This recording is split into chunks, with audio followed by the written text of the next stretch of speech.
Okay, you guys, this is our next little YouTube video. This is a 2014 Kia Soul. Got it from Carvana. Had it over 2 years already. I did some upgrades to it and I want to discuss some of that. Not sure if you guys can see just under the tiger nose. There's some reflectors there. I put that on. They're getting kind of old, so I got to take them off, and I'll probably leave them off unless I figure out a different design. They were actually square and I just rounded off the corners and made a little design there. In the headlights I have HIDs. I had HIDs, Kensington. I'm using LEDs now. Hikari and a different brand. I made a video, it's on YouTube on my channel if you guys are interested, okay? Give me a second, I pause the video, I'll put the lights on. They're both very well matched at about 6,000 K, I believe. So I do like these. One of the bulbs in the Hikari went out and they offered me a coupon for $99 so I could get a new set or at least a set of bulbs, and I would have to pay like $1, something like that. I already bought the set, so I didn't bother going for it. All I had to do was take a picture of the old one. But I took the old one to park because I wanted to see what was wrong with it, and I decided not to go for it anyway. But I do like the lights. I think the LED lights are much more consistent. I had a problem with the Kensington. They became inconsistent very fast. I remember the old days, the HIDs were much better. When Toyota put them out, and they were actually German made, and only Toyota was like one of the first brands to put them out. Then you had a bunch on eBay. But recently, in the past few years, they haven't been that great. And you have trouble finding decent ones that are more consistent. The LEDs, these guys I have, the video I put up, these are extremely consistent. They do not change color, and I really like that. And so that would probably be the first upgrade you see on there. Give me a second, I'll pause the video, gonna look underneath the hood. I don't want to move around the camera too much because I think I do too much shake by hand, so I'm holding this by hand. This way I get less shake in it. So pausing the video and splicing cuts in is probably better than moving the camera around. Okay, it's a little dark in here, so I'm shooting in manual. I raised the ISO so we can see the dark colors a little bit better. See that tape over there? I had some ballast for the HIDs on top of the airbox. I screwed it in, but it didn't create any conditions. So that was nice. Other than the HIDs underneath here, I did not do anything with this motor. No air intake, no exhaust, nothing like that. I'm an older guy, and yeah, when we were younger, I used to play with all that stuff, but I didn't feel the need for it. I mean, geez, I'm almost 60 years old in a couple years, so it's getting tight. But one of the things I really like about this vehicle is, see how clean that positive battery thing is. I've had this car for 2 years. It came that way, and I haven't touched it. So this car is extremely efficient. The way it runs is electronics. It's there's a ground there to the car, and on the other side there's another ground. I guess that's to the motor right there. Okay, things run really good on this little Korean car. Even though it's a 4-cylinder, it has good pep up and go. It's only 2,700 pounds, so I don't have anything really bad to say about this motor. You can put all these aftermarket stuff in your car, computer chips, whatever, air intake, exhaust, and they might make a minimal difference, but they can also create headaches later on. I think a lot of you guys know what I'm talking about. So that's it for underneath the hood. Got those off of eBay, probably about between $400 and $500. I don't remember the exact price. I had a set of really nice ones and I ordered them, and then they didn't have it, so I pretty much went for the lowest budget. And I wanted something light. I don't want anything too heavy. It's just a light car.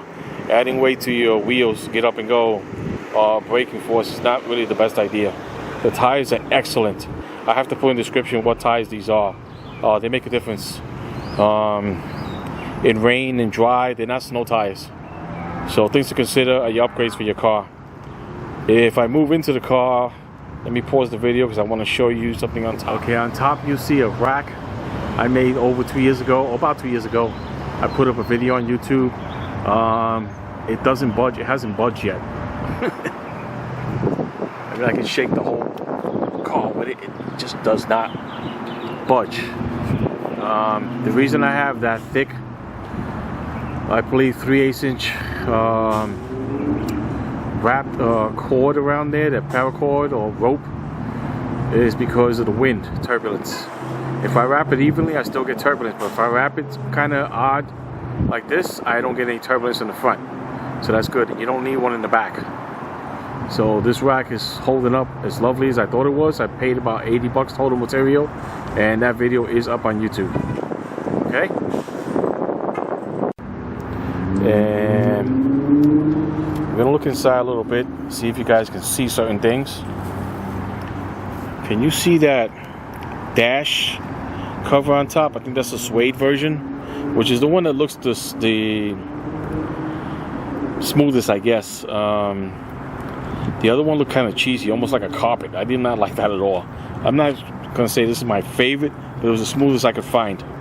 And on top here, we're gonna get a closer look at that dash cam. Let me get to the other side. Okay, I apologize about any distortion. Ultra wide angle. Right here is a Velcro. Paid about $500 to have that installed.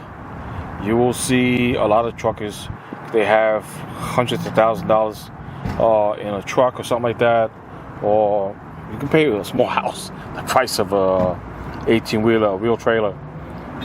Especially some of the new ones are crazy priced. And this is one of the ways they protect their fleet vehicles. A lot of companies or even personal owners, they pay for this, and it's like a Chapman switch. You take it with you, and you can turn the lights on, the radio, windows up and down. The car will not start without this 16-pin inside. All right, so mechanic comes in from Velcro, and he will wire it to your car. He'll put it pretty much where you want it. And I've had these for 14 years, 6 years on 2 other vehicles. I paid off and I sold them. This one I intend to keep. So I had these for 14 years, twice for 6 years, and this one 2 years in this car. I sleep at night real nice. I'm not worried about my vehicle going anywhere unless somebody decides to pick it up, decide to tow it. But I'm going shopping as long as I want. I'm not worried about anybody stealing the car. It's pretty clean. I would say it would look newer if I didn't use it for work and I didn't get my hands all over the steering wheel, and get little things here I gotta clean up. Do like the lights there. Definitely daylight orientated. The gauges and stuff, much better than my 2004 Edge. That thing was outdated when I brought it. The interior, and that kind of ticked me off. I mean, really? Pay that much money? When I bought it, I liked the car. I did not like the interior at all. So that was one of the things that helped me decide to not upgrade. Things starting to fall apart, and I just didn't want to dump money into it. Things are really nice and quiet. I don't know if you guys can see that piano finish here. And one of the reviews, somebody described it as getting scratch. I couldn't find a scratch on here to save my life. I use a microfiber cloth on there, and I think things look great. The whole interior looks pretty nice. Yeah, I got some paint on here I gotta clean up. So yeah, I screwed up a little bit. I got a few things I gotta do. I want you to see this. Hoping you guys can get that. I wonder if I can zoom in a little bit. That is a dash cam. Oh, I'm too close, so that's why I can't zoom in that much. Okay, should be able to zoom in now. And I use a dash cam because in Virginia, some of these drivers cannot drive at all. I see crashes in broad daylight. People rear-ending people. I'm like, okay, he was texting somebody again, or that person, whatever. I mean, it's not good. This helps me out. I'm very happy to say I've not been in a crash or a fender bender or anything like that so far here, but I've seen some wild stuff go down right in front of me. So that's one of the reasons why I have that dash cam. Has helped me catch accidents and things like that go down. So that's another consideration for your car. Okay, we did discuss a little bit about the dash cover right there. Oops. Okay, let's see if we can get that in there. Okay, so hopefully that name shows up in there. Okay. Let me pause the video and show you at least a couple more upgrades if I have. You guys can get that. That's a floor mat made by Husky. I got them around the car on that side. Pause the video, I'll show you this. I apologize about the mess in the way. This is the seat cover because I put material back here. So it's just like a moving blanket. It's actually a small blanket I put there and just kind of tuck it in to keep it there to protect the seats. It works really, really well so far. But those Husky liners are really, really nice. You save price other than the expensive company. I forget the name of it. WeatherTech or something like that. Okay, they are worth the money. There was a problem with the ones in the front. They were slippery at first.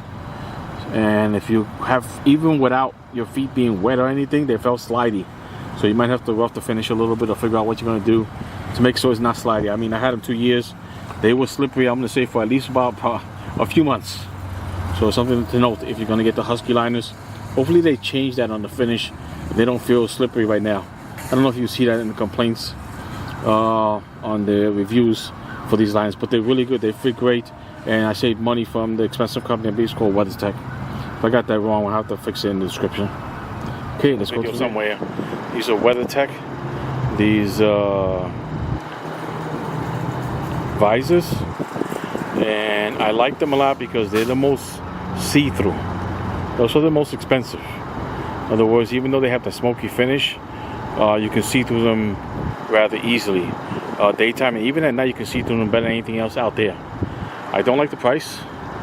The one on the other side on the rear fell off because the instructions are kind of funky, and probably for the rear I'll put cheaper ones in the back because I'm not worried about visibility in the rear so much, but I am in the front, so that might be the way to go if you guys consider these. Spend the money for the front, but for the rear put on whatever you want. Alright, but problem is this column right here. It's kind of thick already. You have a blind spot about that big already, and that's close to you, and then you put a visor on there and you get more of a blind spot. But these are very nice see-through, so I really like these a lot. These I highly recommend these visors, especially for the front. For the rear, you put on whatever you want. But if you have the money, these are the way to go. Okay, I always have a mess back here. Unfortunately, I do use this vehicle for work on site. I hate to put material in here, but I like to carry my tools in here. And there is a couple things I did. You guys did see the blanket there that I use on the rear seat that helps out. If you try to fold the seat down on here, it doesn't fold down all the way. It's got a serious slope on it, more than normal, and that slope kind of bothered me. That's why I don't have a full seat folded down and a full cover. This seems to be working okay for me right now. Maybe I'll try to put the seats down again later on and make a full cover. The cover I use back here is this right here. Let's see this thick rubber. It actually came from a floor mat. Got it at Target for like 10 bucks. It was on sale, and I just kind of cut it out to the shape, and I can flip it on both sides, so I can have the flat finish side and I can have the gnarly side over here. And has come in very handy, has helped me not to destroy the car. So that's another upgrade, things you might consider. It's your vehicle, you should do what you want. I can't really tell you what to do, but I'm hoping I can give you at least some ideas you guys can use for your vehicle, whatever it is. So what, it's an older vehicle, it doesn't have to be brand new. And I'm hoping you guys are not using it for work like me, because this is not really the way to go. It's just what I have for now, and maybe later on I'll get a small pickup, Hoopty, and hopefully it runs and I can use that and not use this. Let's close the rear hood. And let's adjust the ISO much lower so we can see better. Okay, I did the same thing in the rear with those reflectors. I think I'm going to change these to yellow and take the ones in the front off for 2020. Have a slightly different look. There is one more thing I didn't show you guys. They move around to the side. This will probably be the only one I move around. Hopefully it's not too much shake. See these edge guards here? They were red, they look really cool. The sun beat the nonsense out of this. I mean, they're gray now. That's how bad they are. They were maroon. Can you guys see that? they look terrible. So I gotta take these off with some other ones. Not getting a lot of color options on this. There's a blue option, kind of expensive. These were not that expensive. I went to AutoZone, they didn't even have them in stock anymore 2 years later. So I don't know what's going on with that. Okay, what kind of decals you decide to put on your cars, up to you. You guys see I have a couple also. A little Android and a little Mother Mary there. I'll keep back there. Hoping to be grateful when I'm not. Always so grateful. By the way, this is the end of the video. Maybe you guys can share your ideas, what you like, dislike about this, and what you do with your thing, or put up a video on YouTube about your upgrades in your car. Hope you enjoyed the video. See you guys in the next one. Bye.